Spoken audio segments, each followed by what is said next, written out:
Ayan, no? Nakikita ba ninyo yan? Ayan, no?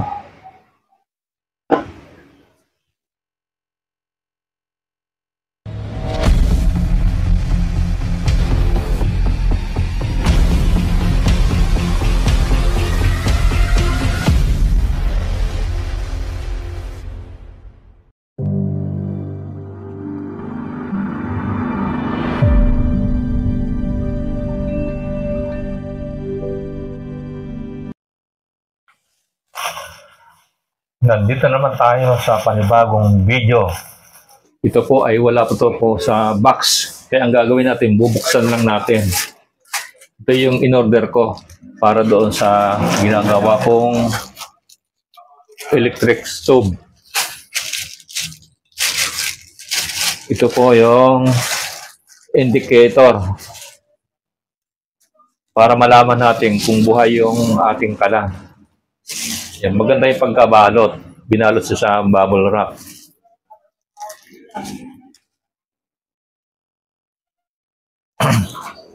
Kuha lang tayo ng pang-talo.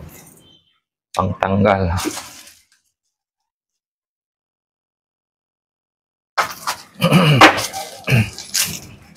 Ito na yun.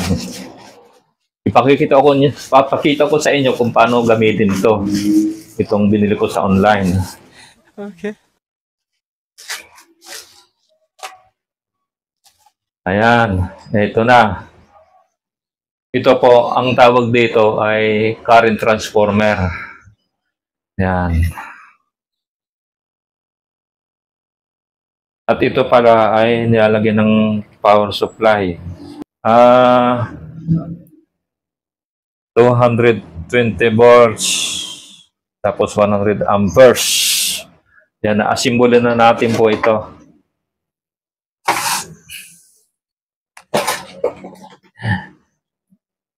Yan, ipakikita ko kung paano to i-wiring.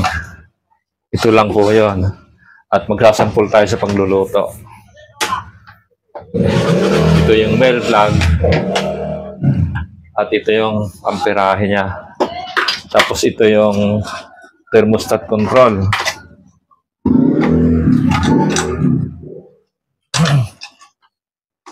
Ang gagawin lang natin yan, wala pala itong bukasan, ano. Padadaanin natin yung wire dito.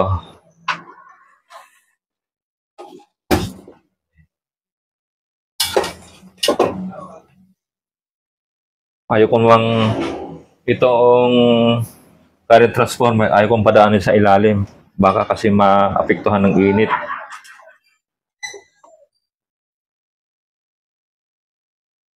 Ayusin natin itong sensor.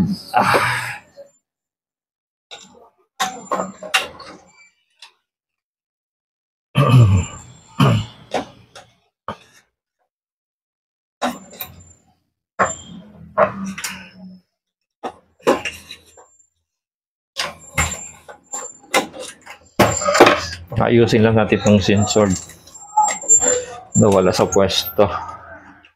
Hindi pa kasi natin nagagawan dito ng matinong kaha.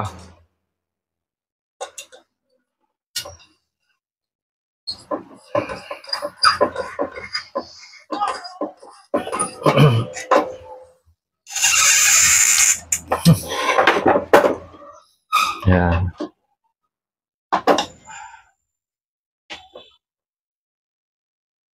Nilagyan muna natin ng tape yan. Ito ang tatanggalin natin to.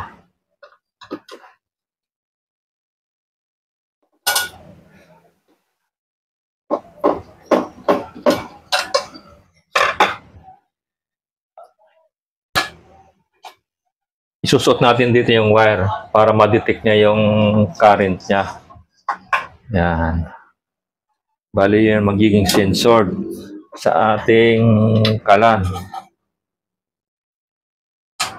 Kung gumagana yung ating electric stove.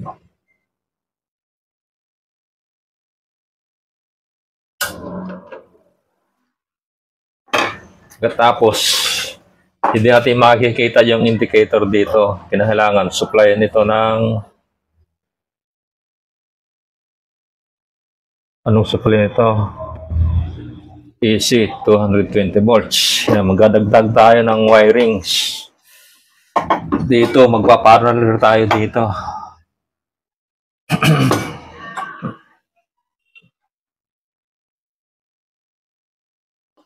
Magkakaroon tayo ng parallel connection. Ang problema, wala pa tayong wire. Dito na lang tayo magpa-parallel connection. Ito, pwede na to.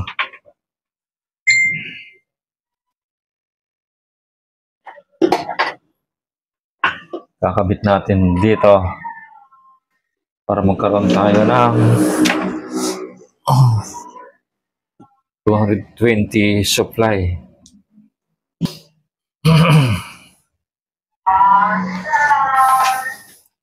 Yan.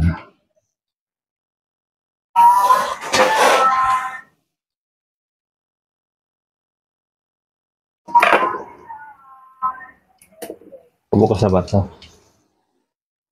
Yan. Ilalagay natin dito. Wala pa akong time para gawan ito ng kaha. Itong ating kalan.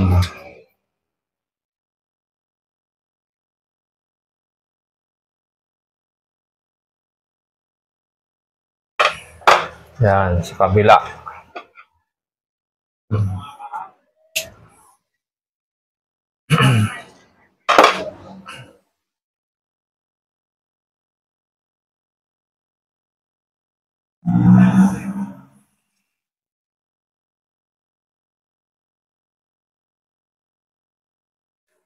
Yan. Tapos ipaparallel lang natin yan. Yan.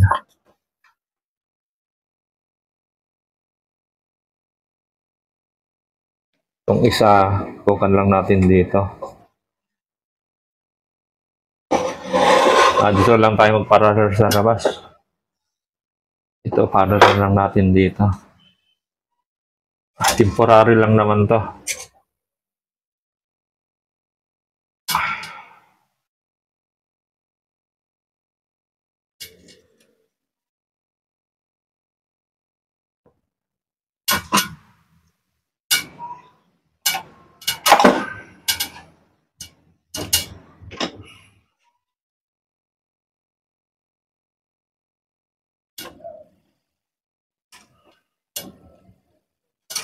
Makunat tong par natin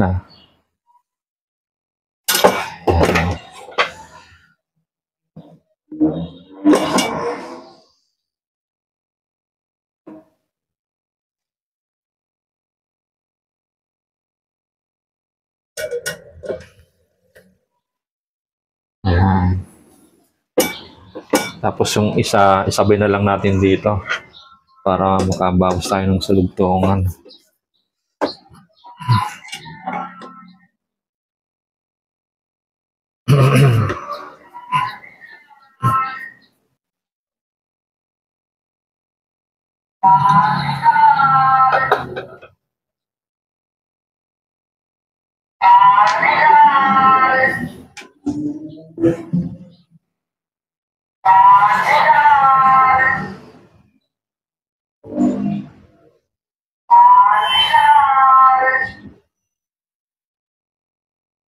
Titingnan natin kung maganda.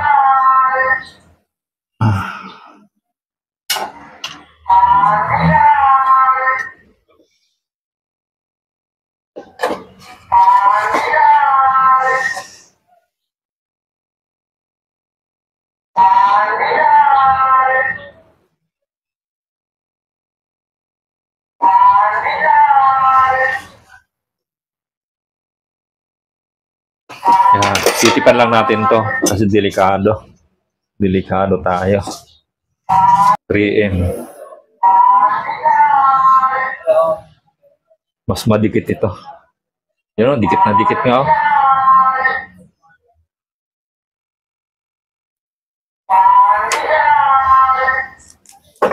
Ayan, may kita ng pandesal. Kaya lang, hindi ako magkapandesal kasi magluluto tayo ng kamote. Sample. Kung maaari tayo magluto dito ng kamote.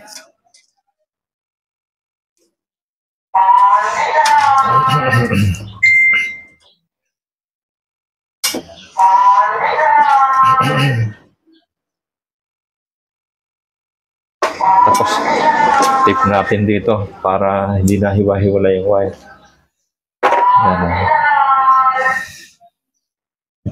Pinagparallel lang natin yan sa power supply niya.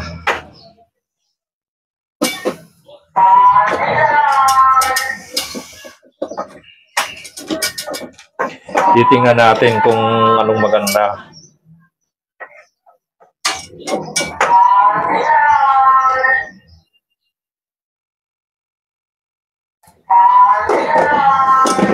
Yan, oh. Ito na. Yan, makikita natin kaya yung indicator. Yan. Kailangan na lang natin power supply. Ito na. Yung power supply. Nasaksak na natin. Kasi ito, naka-off ba ito? Yan, naka-off siya. Ayan, nabuhay na yung indicator. Oh. Kaya siya, 0-0 siya. Kasi hindi pa natin ino-on itong kalan. Oh. Ang gagawin natin, i-on natin itong kalan.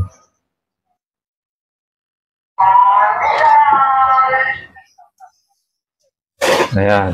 Meron na siyang amperahe.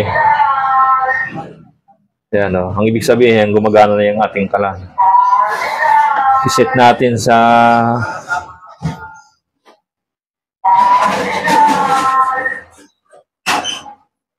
200. Ilay-ilay natin itong kan.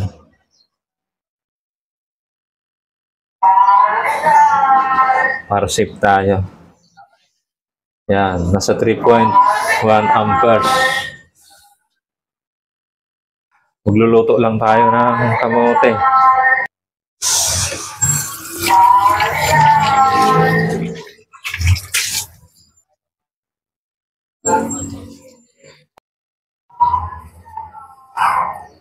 Tama, pag naglagay tayo ng ating lulutuin, mais na siya.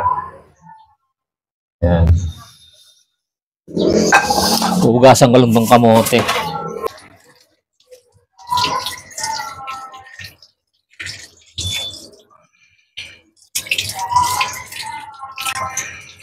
Yan, dito na tayo. Sasalang na natin. Yan. Ayo. Ito. Yan. Ayan, wala pa. Mag-iikot muna tayo.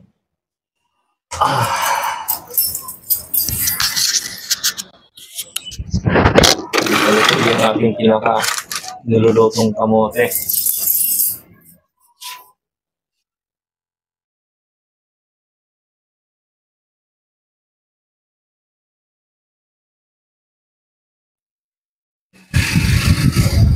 Ito na lang, kahan na lang ang kulang dito. Ayan.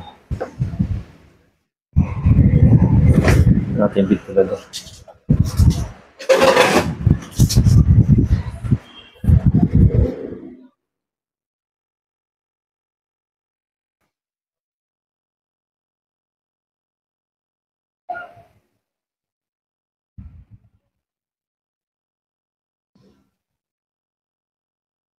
Yan, kumukulo na.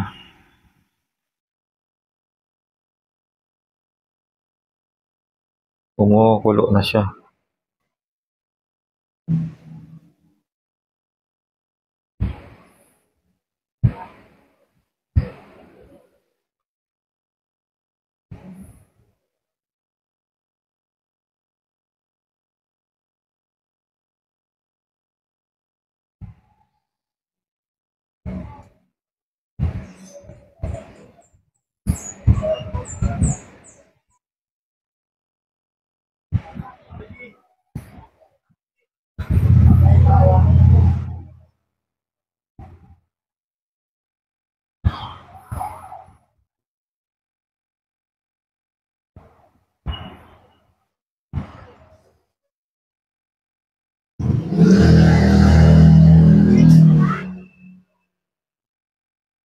Pero, ganda oh. Ganda.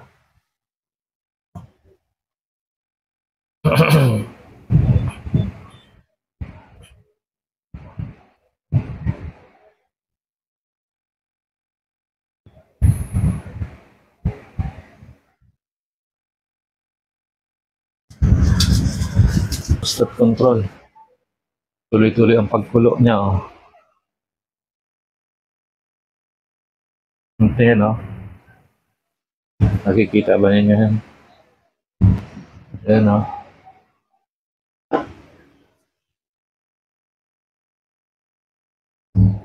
Tuloy-tuloy ang kulo niya. Ayan.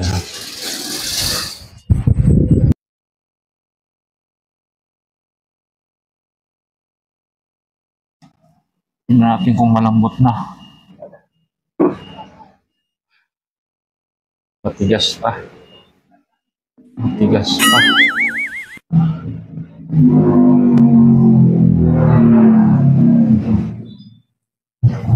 Matigas pa. Ilang minuto kaya ito bago maluto.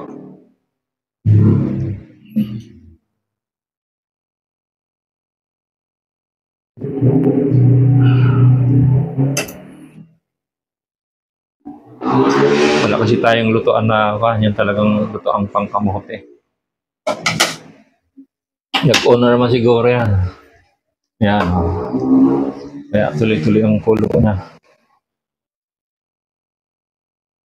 Obserbahan natin kung maluluto talaga. Malapit ang maluto yung ating kamote. Ay, pasensya na. Medyo inuubo pa tayo. Ang ubo ngayon talagang makaapit.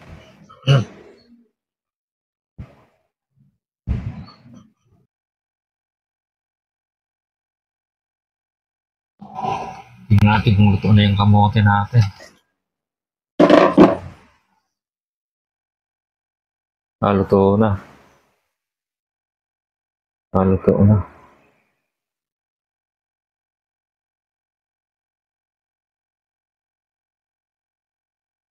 Yan, naluto na yung ating kamote. Pwede natin kainin yan. Ano, okay siya.